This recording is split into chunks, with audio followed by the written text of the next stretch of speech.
Hi, this is Erin Parks, owner of Teamwork Indiana and Teamwork Bloomington, and today we're going to be talking about recovery, rest, what those mean for the athlete as well as the adult, and how those can sometimes be misconstrued when it comes to just sitting and doing nothing versus actually making sure that your body is recovering. So I have Coach Lisa here today to give us some insight on tissue, as well as stretching and we'll be discussing that, but also looking at different habits that you might have that you consider rest. And we would push against those a little bit, especially in the winter months or post seasons where a lot of athletes just don't want to do anything, or past the 6 weeks of our New Year's resolutions and things like that. So the big question we'll be confronting is, what is recovery? And I think why I wanted to bring that up today is people generally think it's just not doing anything. And while there is a place for not doing anything, generally it's not going to be the greatest choice for your muscles, right? So if you are hoping to recover, we're going to go through 3 different ways in which you can, which is actual sleep, not just sitting and doing nothing, nutrition, and tissue health, and releasing your tissue properly and healthily. So let's talk about the first one, which is sleep. So one of the things that we talk to our athletes about when they're saying they're exhausted is, what is sleep like? And generally we get answers like, what? Like, I got 4 hours of sleep last night. I had so much homework, or I was scrolling. Yeah, or I was talking on my phone, or, like all of these different things that we totally get. I mean, not everybody does it, but it is really, really essential if you're hoping to get the best out of your body and the best out of your mind, that your sleep habits are consistent, no matter like what life is handing you. Now, most of you are teenagers, some of you are adults, and you need to sleep like at least 8 hours. So I think it's really important, if you start to ask yourself, why do I feel like crap? You need to look at your sleep habits. Am I going to bed at the same time every night? Am I making sure that my screen is turned off once the sun goes down, or I have some sort of sleep mode or something like that, or not sleep mode, what is it? What's it called? Like red light, blue light? Yeah, having less blue light on your phone. You can put it onto dark mode. At least that's what it's called in the iPhone world. Like, or even, sorry, Android users, I don't know what it is for you. Dark mode.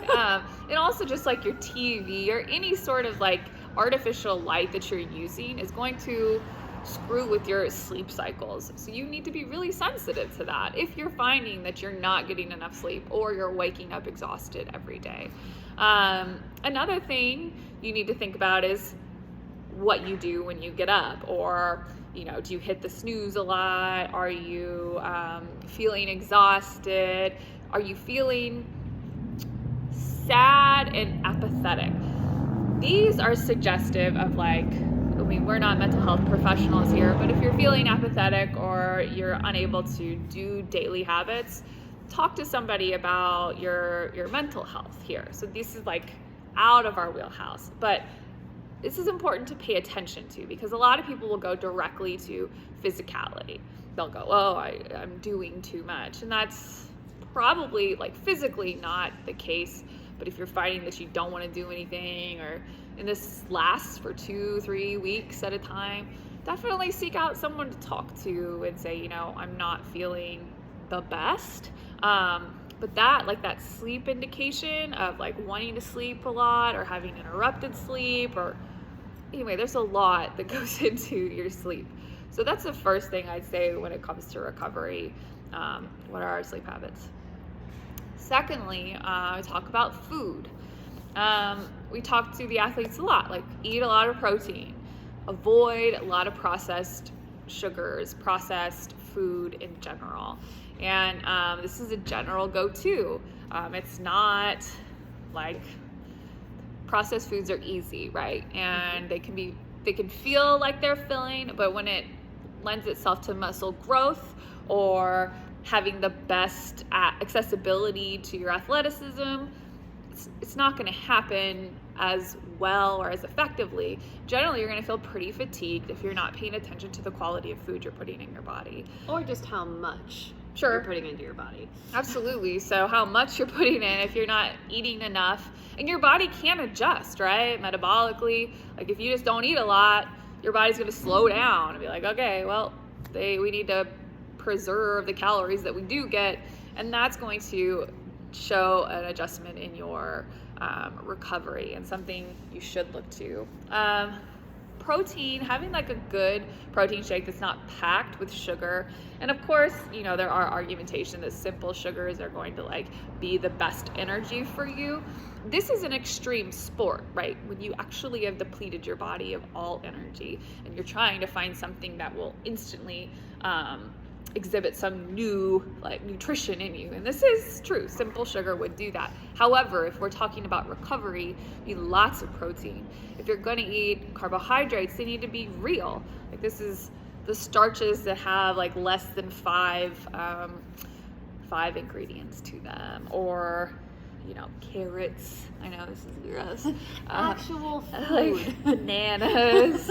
Actual real tangible food. Exactly. And you want you're gonna be hungry initially, but you'll regulate. You'll see how much protein you need to put in your body, how much nutrition you need to put in your body, or nutritious food, and how much types of carbohydrates you need to get in your body, and you'll feel it. I mean, the macro side of the nutrition world, again, we're not nutritionists, but really you just need a lot of freaking food if you're a high level athlete, or like doing exercise 3 hours, 4 hours a day, as many of you are as athletes.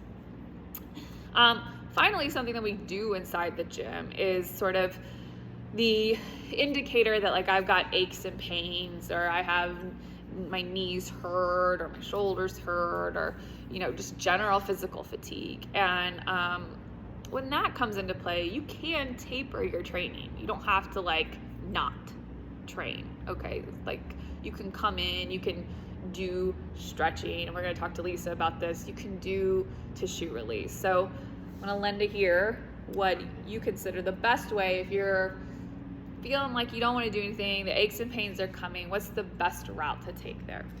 So I never tell anyone to not do anything unless there's literally a bone dislocation. You see a bone sticking out, it's like something is not where it should be. As silly as that sounds, that's pretty much the only time that you should not move. We have athletes that come in all the time, whether it's say they sprain their wrist, or their ankle issues, there's surgery that has to happen for knees. You can still train. It's not a full, like, if you hurt your knee, we can't do anything at all. That's not the case at all. It's actually best to keep training so that your body heals in a more efficient manner. Muscle memory is a really big deal. So you have it. If you've been doing weight training, working out, anything like that, your body will go back to its normal state once you're able to get over your injury and your rehab. And working out is a part of that. You have to rebuild the strength in order to move the way that you once did, or as close to the way as you once did. So when it comes to coming into the gym, I ask people how they're feeling. Did they have games over the weekend if you're in a travel sport? Are you at the beginning of your season, end of your season? Are you getting ready to go? Because that will change the intensity in which we push you. We will always push you, but we may not make you do your max today. If you're going in and you've got 2 more practices today, or you had practice in the morning, weights already at school, this is your 3rd workout. Unless you've eaten, we want you to be able to get through your workout. So I will have people do more reps, less weight. Another big thing is stretching, foam rolling, using a ball. If you've got aches and pains going on, if your knees hurt, I'm going to go ahead and let you know that it's probably going to be your quads and your hamstrings. Your glutes play a role. If your lower back hurts, I guarantee it's because you've been sitting on your lower back all day at school, as we are all want to be in this position all the time with the texting and everything in front of us. You have to take into account how you're sitting. Are you doing things consciously, subconsciously? Because everything creates a compensation pattern. So if we can get in and release the muscles either before or after you work out, you're going to be less achy. You're going to hurt less. Now, between pain and soreness usually comes on about 2 days later. It's called DOMS, delayed onset muscle soreness. Pain is when you have to stop doing something because it hurts so badly. Soreness is, this is really uncomfortable, but I can get through it. Let's roll out at the end of the session. Those are the things that I usually talk to athletes about, or adult clients about. I will take you through a foam rolling routine, whether it's lower body, upper body. I always tell people, if it's at the beginning of a session, always foam roll, because if your muscles are warm, you're going to be able to move a lot better than if you just stretch a cold muscle. It's just not going to feel good. Yeah, you'll get the better effect out of the training session. But yeah, like recovery isn't necessarily doing nothing, because generally when we are doing nothing, we're holding our body in a position that's not natural, and your body essentially heals itself in that position. So if you sit all day after you've had a huge tournament, your knees will then heal like this. However, they're not supposed to be like this. They're supposed to be standing, and your joint helps you move. They're not supposed to be stationary in this position. So you'll have some weird inflammation that will show up if you worked really hard and then you sit in unnatural positions. It doesn't mean that your body can't do it. You can sit, that's fine. But if you're finding like aches and pains and then you instantly turn to, oh, it's got to be because I'm doing too much. Generally, it's not because you're doing too much. It's because you're not recovering in a great way. You're not paying attention to your nutrition. You're not paying attention to what you do when you're recovering. If you just sit, then it's gonna show up as something that's not super advantageous for high performance all of the time. As for training, like, do you train if you're tired? Absolutely. I mean, again, like Lisa was saying, you don't have to train as hard. You don't have to train the same muscle group, but also there's something called work capacity, and that exhaustion that you're experiencing suggests that the work capacity of your body is not as high as it needs to be for the work that you're doing. So you in fact probably should train more to get better recovery, or at least better explosiveness, better athleticism inside your sport. And so this is all to say, if you're like, I shouldn't train today, this is probably the last decision you should make, unless you've had a really bad day, you have a really bad injury, like as she was saying, the bone is exposed, or you have a concussion and the doctor said, do not go anywhere where there's sound. If you have like a bad back injury, as in like a broken back or something like that. But in general, at least in our facility, I'm not saying like go on your own to the Y, like, well, maybe you do, like get on the elliptical and I don't know, do 30 minutes, but do something that engages the body so there is blood flow and recovery the entire time. And then eat good foods, not foods that seem easy, but like foods that are going to nourish your body and encourage recovery, or go take a freaking nap. You can do that too. So that's today's tips for recovery versus not doing anything, and we will be back again to discuss more functionalities when it comes to taking care of your body outside of just working really hard and then sitting and doing nothing.